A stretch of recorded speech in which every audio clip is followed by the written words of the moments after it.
गोला लई लो गोला 10 रुपया 20 रुपया 30 रुपया 50 रुपया गोला लई लो गोला बरफना गोला।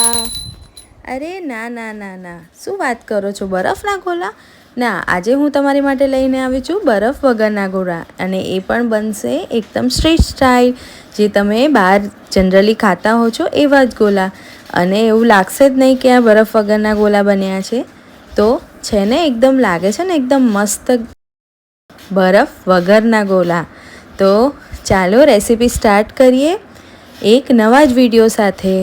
તો લઈ લઈએ તરબૂચ, જે મેં આવી રીતે ફ્રીઝ કરી નાખ્યા હતા. ફ્રીઝરની અંદર તમારે 4 થી 5 કલાક માટે આવી રીતે ફ્રીઝ કરી દેવાના છે. અને બીજી બાજુ મેં લઈ લીધી છે શક્કરટેટી, જે આ રીતે જો કેવી એકદમ પથ્થર જેવી થઈ ગઈ છે ને, સરસ. તો આવી રીતે તમારે જમાઈ દેવાના છે. જે પણ ફ્રૂટ્સ તમને ભાવતા હોય ને તમે ઉપયોગમાં લઈ શકો. અને આ એકદમ ઝીણી છીણી લઈને સરસ રીતે આવી રીતે ક્રશ કરી દેવાનું છે. જો કેટલા સરસ એકદમ તરબૂચનો બરફ પડે છે નીચે. તો આ જ રીતે બાઉલમાં તમે સર્વ કરીને આપશો ને તો નાના બાળકોને ખબર જ નહીં પડે કે આ તમે ઘરે બનાવ્યું છે. એવું લાગશે કે બહાર આપણે સ્ટ્રીટ પર ખાતા હોય એવા જ ગોલા તરત સરસ રીતે બની જાય છે. તો આ જો કેવો સરસ બને છે. અને તરબૂચના બિયા પણ કડવા નથી હોતા. તો જેવો બિયા પણ આવશે ને તો તમને કોઈ વાંધો નહીં આવે મોઢાની અંદર. અને જો બિયા સાઈડમાં આવી રીતે કાઢતા જવાનું છે. જ્યારે પણ તમે આવી રીતે છીણો ને ત્યારે તમારે કાઢતા જવાનું છે સાઈડમાંથી. તો આ જ રીતે જો સિઝનલ ફ્રૂટની અંદર અત્યારે કેરી છે, પછી આ તરબૂચ છે, ટેટી છે, એવા બધા ફ્રૂટ્સ ઘણા બધા છોકરાઓને નથી પણ ભાવતા હોતા.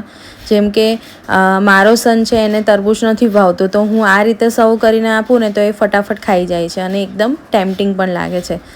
તો જો કેટલો સરસ આપણા બરફનો ગોળો તૈયાર થાય છે અત્યારે. જો કેટલા બધા બિયા પણ આવી ગયા છે. તો આપણે આ રીતે સાઈડમાં કાઢતા જઈશું બિયા. જો આવી જ રીતે કાઢી નાખવાના છે.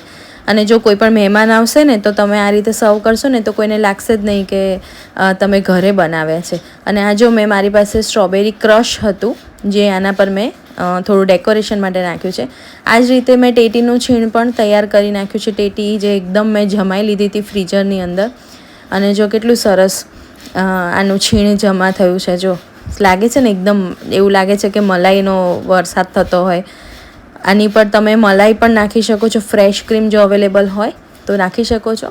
અત્યારે મેં રોઝ સિરપથી ડેકોરેટ કર્યું છે. આ પણ મેં હોમમેડ જ બનાવ્યું છે.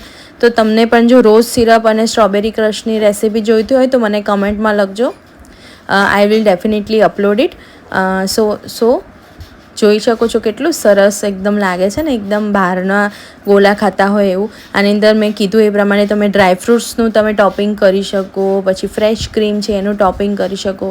તમને મનગમતા કોઈ પણ ફ્રૂટને તમે ફ્રીઝરમાં જમાઈ દેશો અને થોડા કલાક પછી 5 થી 6 કલાક પછી તમે આ રીતે ક્રશ કરીને આપશો ને નાના છોકરાઓને, તો એકદમ હેલ્ધી પણ રહેશે. અને કેવું છે કે બહારના ગોલા અને મોસ્ટલી સેકેરિનવાળા જ ગોળા આવતા હોય છે, અને શુગર ફ્રી આપણને તૈયાર થશે આ. તો આ જો આ સ્ટ્રોબેરીના ક્રશવાળું અને તરબૂચનું જે કોમ્બિનેશન છે ને, તો એટલું સુપર લાગે છે ને કે તમે એકવાર મારા કહેવા પ્રમાણે ટ્રાય કરજો. હું આવી જ રીતે નવી નવી રેસીપી લાવતી જ રહું છું. મારા વિડીયોને અપ્રિશિએટ કરવા માટે એક લાઇક તો થઈ જ જાય, અને સબસ્ક્રાઈબ કરવાનું તો બિલકુલ નહીં ભૂલતા. હું તમારા માટે નવા વિડીયો લાવતી રહું છું. તો છે ને મસ્ત